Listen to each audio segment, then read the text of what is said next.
자, 이번 시간에는 부동산의 용어에 대한 이야기를 좀 해보죠. 우리 교재 44페이지에 보면 부동산 용어의 유래에 관한 이야기가 나와 있어요. 이 부동산 용어의 유래에 관한 측면들은 사실상 그리 중요하지는 않습니다. 그래서 여러분 거기에 나와 있는 것들 정도만 그냥 참고로 읽어주십시오. 영어로 부동산을 뭐라고 표현하는지 뭐 그런 것들을 설명하고 있는 것인데요. 그 자체가 시험에 뭐 나오거나 그럴 내용들은 아니니까 가볍게 그냥 읽어주시고요. 45쪽에 부동산의 종별과 유형에 관한 이야기도 마찬가지입니다. 뭐 수익성 유무에 따라서, 시장성 유무에 따라서 또는 도시부동산, 농촌부동산 참고해 주시면 돼요. 자, 우리에게 중요한 거는요. 46쪽입니다. 46쪽에 지역 종별이란 말이 있고 거기에 토지 종별이란 말이 있을 텐데요. 이것에 관한 이야기는 뒤쪽 내용을 하면서 같이 보도록 할까요?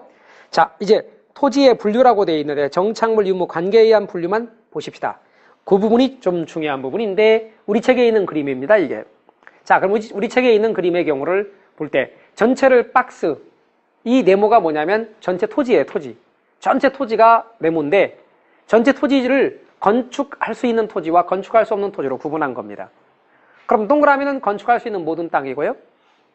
그리고 동그라미 바깥에 있는 땅은 건축할 수 없는 땅을 포함한 거예요. 그러면 전체 토지 중에서 동그라미는 건축할 수 있는 땅, 그리고 바깥은 건축할 수 없는 땅. 그런데 건축할 수 있는 모든 땅을 건축법상의 용어로 뭐라고 말하냐면 대지라고 그래요. 대지. 건축법상의 용어로 대지라 이렇게 말합니다. 이거는 건축할 수 있는 모든 토지를 일컫는 말입니다. 그리고 감정평가상의 용어로는 택지라고 부르죠. 대지와 택지가 거의 똑같은 말처럼 사용되고 있어요.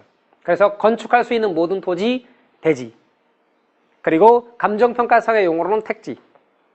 그런데 보통 용도가 주거용으로 이용되거나 상업용으로 이용되거나 공업용 등으로 이용될 수 있거든요. 그 중에서 주거용과 상업용으로 이용이 가능한 토지. 공시법에서 지적에 관한 법률, 예컨대 측량, 수로조사 및 지적에 관한 법률이라고 하지만 줄여서 지적법이라 할게요. 그 지적법에서 지목이 대인 토지가 있어요. 지목이 대인 토지는 주거용과 상업용으로만 이용이 가능하거든요. 예컨대 공업용으로 이용되어지는 땅은요, 공장용지로서 장이라고 그래요. 그러니까 지목이 대인 토지는 주거용과 상업용으로 이용되어지는 토지고요. 지목이 대인 토지는 대지예요. 그러나 대지가 지목이 대라고 말하면 안 돼요. 왜냐면 장일 수도 있으니까요. 그러니까 유념할 것은 포함관계 잘 보세요. 지목이 대인 토지는 대지다 이렇게 말할 수 있고 대지는 부지다 이렇게 말할 수 있어요. 부지는 뭐냐면요. 건축이 불가능한 땅, 예를 들면 건축이 불가능한 땅이 뭐가 있냐면 하천의 바닥 토지라든가 철로 밑에 깔려있는 땅이 있겠죠. 네, 철로 바닥 토지.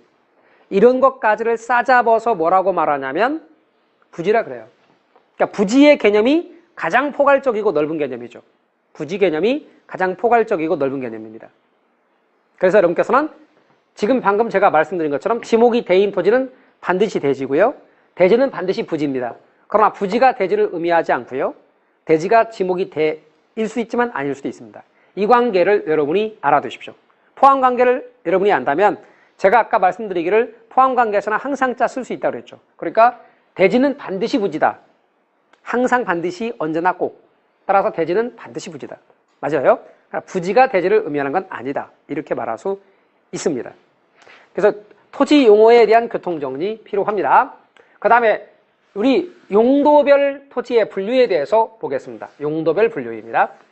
용도별 토지의 분류와 관련해서 우리 책에 있는 분류입니다. 자, 토지의 경우는 택지지역, 농지지역, 임지지역으로 분류할 수 있는데요.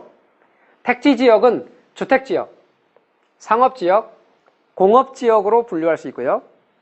농지지역은 전지역, 답지지역, 과수원지역으로 나눌 수 있고요. 임지지역은 용재림지역과 신탄임지역으로 구분할 수 있습니다.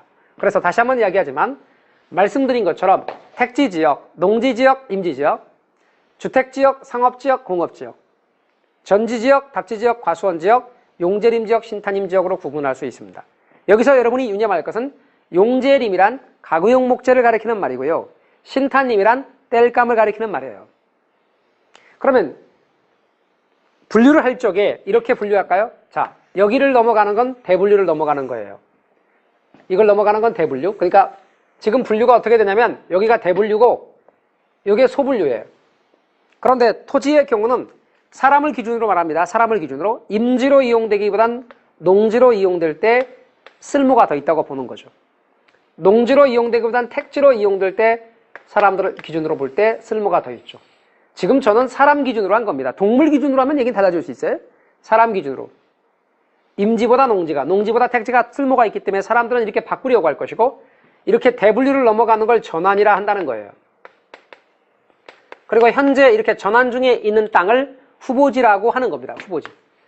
전환 중에 있는 땅을 후보지라 이렇게 부릅니다. 물론 가망지, 예정지라고도 부르는데 후보지라고 보통 이야기하니까 그렇게 하시면 됩니다. 그 다음에 여기요. 소분류. 소분류에서 바뀌는 거 이렇게 서로 바뀌는 거. 소분류에서 바뀌는 거 이렇게 바뀔 수 있어요. 물론 소분류 내에서 이렇게 바뀔 수도 있습니다. 이렇게 바뀌는 걸 뭐라고 말하냐면 이행이라고 해요. 이행. 이행이라 하고 현재 이행 중에 있는 땅을 이행지라고 그러거든요. 자, 그러면 보실래요? 어떤 땅이 예를 들어 농지지역의 전으로 이용되고 있던 땅이 있다 합시다. 농지지역의 전으로 이용되고 있던 땅이 있다. 자, 그러던 것이 택지지역의 주택지로 바뀌는 중에 있다. 현재 바뀌는 중에 있다. 그러면 이렇게 넘어가는 거니까 대분류를 넘어가는 거예요. 그래서 후보지라고 말할 수 있어요. 후보지가 됩니다. 마찬가지로 주택지로 이용되고 있던 땅이 상업지로 바뀌는 중에 있다. 이행이죠? 이행 중에 있기 때문에 이행지라고 말할 수 있어요.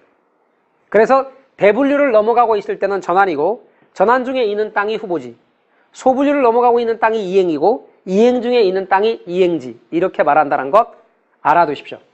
그래서 여러분께서는 후보지와 이행지를 정리해 놓으십시오. 자, 그 다음에 제가 이렇게 말해 볼게요.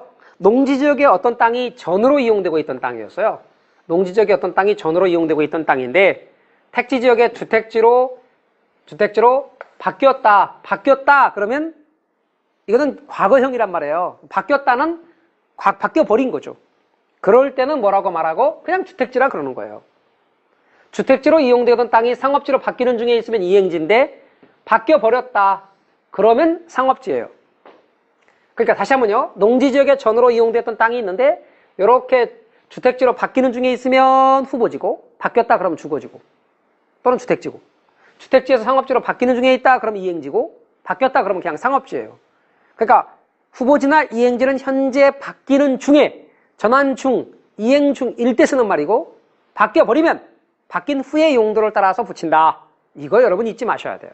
그래서 후보지와 이행지는 현재 전환 중이거나 이행 중일 때 쓰는 말이지 전환과 이행이 끝나버리면 끝난 후의 용도를 따라서 붙인다. 이렇게 정리해 주시면 좋겠네요. 자, 그 다음에 이제 맹지와 대지에 대해서 이야기해 볼게요. 토지 용어 가운데 맹지라는 용어가 있는데요. 맹지는 뭐냐? 여러분, 다른 사람의 땅으로 둘러싸여 있어요. 남의 땅으로 둘러싸여 있어요. 지금 갑이란 사람의 땅이 어떤 거냐면 요거예요. 근데 이 사람의 땅은 지금 다른 사람의 땅으로 둘러싸여 있어서 도로와 접속면이 없네요. 이 경우는 어떻게 돼요? 드나들 수는 물론 있어요. 드나들 수 있어요.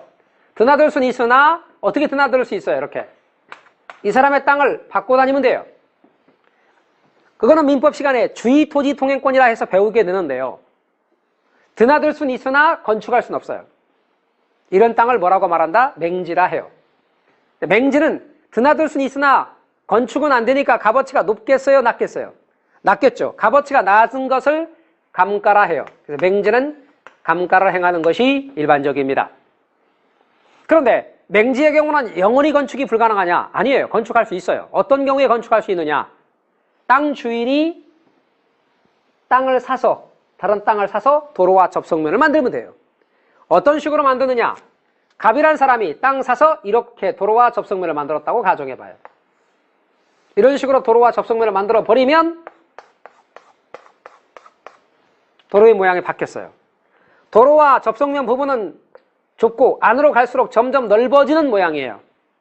이것이 뭐냐면 자루 모양의 대지예요. 그래서 여러분은 자루 모양의 대지, 자루형 대지라고 할 수 있어요. 그래서 푸대할 때 쓰는 대자예요. 그래서 대지라는 말은 푸대할 때 쓰는 대자라 쓴다. 자루 모양의 대지다. 이렇게 여러분이 알아두시면 되겠어요. 그래서 맹지라는 말과